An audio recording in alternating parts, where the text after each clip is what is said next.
एक बात बताओ मुझे और ऑनेस्ट आंसर देना। इंडिया में लीडर कैसे बनता है?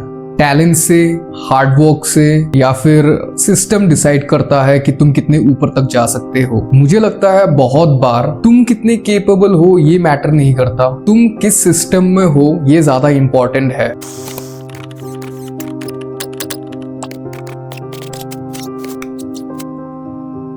Welcome back guys. आज का वीडियो थोड़ा सा अनकंफर्टेबल होने वाला है क्योंकि हम किसी एक इंसान के बारे में बात नहीं करने वाले हैं। आज हम बात कर रहे हैं पावर, पॉलिटिक्स और अपॉर्चुनिटीज के बारे में। मैं बात कर रहा हूं राघव चड्ढा के बारे में। You are very severely obsessed with this issue of what Trump is doing or someone else is doing. The minister has categorically stated, ask your second supplementary, which is little Indianized. Sir, I am severely obsessed with anything that hurts the Indian interest and particularly the Indian economic interest. And that is what brings me to this house. And I will continue to passionately raise every issue that hurts my country. Welcome to hood. Pune chirip kar rahe go wonder do. Make go gangs and their I'm next to real chid baju. Yeah we young watch the hood well we all on the mood. What's up my gang? Welcome to hood. Pune chirip kar rahe go wonder do. Make go gangs and their I'm next to real chid baju. Yeah we young watch the hood well. But honestly ये story सिर्फ उनकी ही नहीं है। ये story है कि India में leadership का गेम कैसे चलता है। सबसे पहले एक सिंपल चीज समझो, राघव चड्ढा का राइस रैंडम नहीं था। सर आज एयरपोर्ट्स पर खाना इतना महंगा है, एक साधारण सी पानी की बोतल जो 20 रुपए की बाजार में मिलती है वो एयरपोर्ट के भीतर जाकर फूड आउटलेट पे 100 रुपए की मिलती है। आज यात्री जो इंतजार कर रहे हैं अपनी फ्लाइट का, वो पानी पीकर पेट भर रहा है कि कहीं 250 रुपए की चाय और 350 रुपए का समोसा ना खरीदना पड़ जाए। एक बटन दबाते हैं और नोटिफिकेशन आता है, your order is on it's way, order delivered, your ride has arrived. लेकिन इस नोटिफिकेशन के पीछे अक्सर एक इंसान होता है जिसे हम एक्नॉलेज नहीं करते।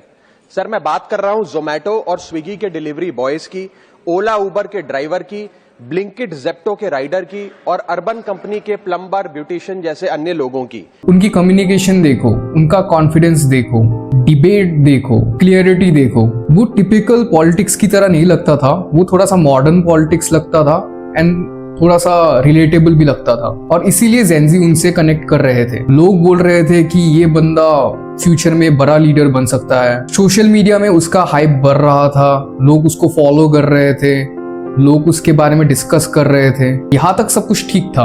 अब यहाँ एक इम्पोर्टेंट कैरेक्टर आता है, अरविंद केजरीवाल।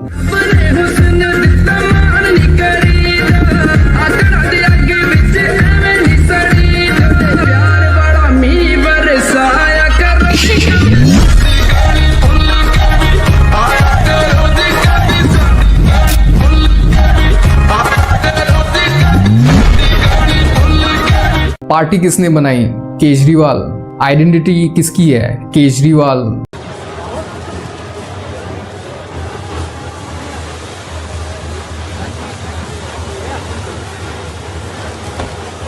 अब एक यंग लीडर ग्रो कर रहा है और लोग उनको फ्यूचर फेस बोलने लगते हैं।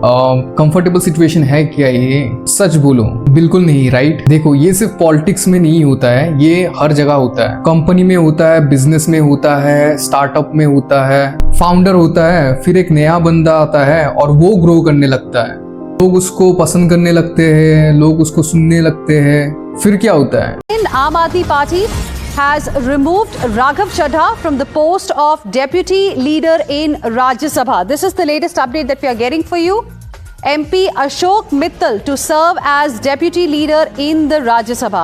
Aam Aadmi Party has submitted a letter to the Rajya Sabha Secretariat. Aam Aadmi Party has informed the Rajya Sabha Secretariat that no time should be allotted to Raghav Chadha, the MP, to speak in Parliament. Now this is a big news that we are getting for you. Internal tension, internal politics और power struggle. फिर एक statement आता है, आतिशी Malan बोलती है हम केजरीवाल के सैनिक हैं, लेकिन हम अरविंद केजरीवाल के सिपाही हैं।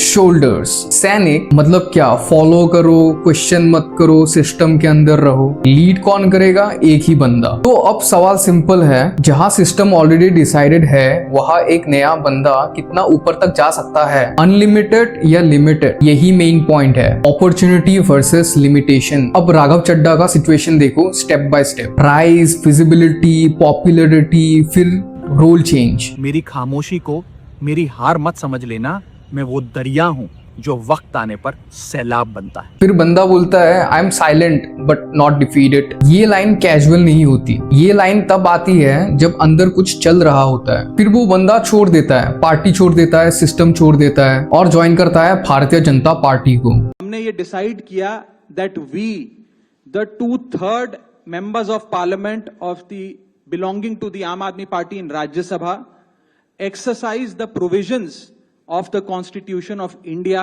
and merge ourselves with the BJP. हम बीजेपी में विलय करते हैं। अब लोग क्या बोल रहे हैं, फ्लिप हो गया, टू फेस्ड, पावर के लिए चला गया, और जेंजीज डिसअपॉइंट हो गए क्योंकि उन्होंने एक इमेज बना ली थी। उनको लगा था ये बंदा अलग है, सिस्टम के अगेंस्ट जाता है, पर जब उसने सिस्टम चेंज किया तो लोग कंफ्यूज हो गए। पर एक सेकेंड, मैं तुमसे एक सवाल पूछता हूँ, जेंजी ने क्या सोचा था कि वो आम आदमी पार्टी में रह के पीएम बन जाएंगे? कैसे? पैटर्न देखो ना इंडिया का, जवाहरलाल नेहरू, इंदिरा गांधी, राजीव गांधी, अभी राहुल गांधी, उसके बाद प्रियंका गांधी भी है लाइन में, और उसके बच्चे। लीडरशिप कैसे पास डाउन हो रहा है with in the circle. Outsiders के लिए कितना स्पेस है? वेरी लिमिटेड, या तो बोल लो नो के बराबर। तो अगर सिस्टम ही ऐसा है तो कोई एम्बिशियस लीडर क्या करेगा? एडजस्ट करेगा या सिस्टम को चेंज करेगा? अब दूसरी साइड देखो, भारतीय जनता पार्टी, अटल बिहारी वाजपेयी, फिर Narendra Modi, different background, no family link. यहाँ एक परसेप्शन बनता है कि यहाँ ग्रोथ पॉसिबल है। तो हो सकता है राघव चड्ढा ने यही सोचा हो, अगर मुझे टॉप तक जाना है तो मुझे अपना एनवायरनमेंट चेंज करना होगा। अब तुम डिसाइड करो वो गलत है या प्रैक्टिकल है, वो लॉयल नहीं है या एम्बिशियस नहीं है। देखो इंडिया में टैलेंट की कोई कमी नहीं है, प्रॉब्लम है सिस्टम कितनी परमिशन देती है। तुम क्या सोचते हो कमेंट्स में लिखो, लाइक शेयर करो और सब्सक्राइब करो, क्योंकि यहाँ सिर्फ हम न्यूज नहीं देते, सिस्टम को समझते हैं।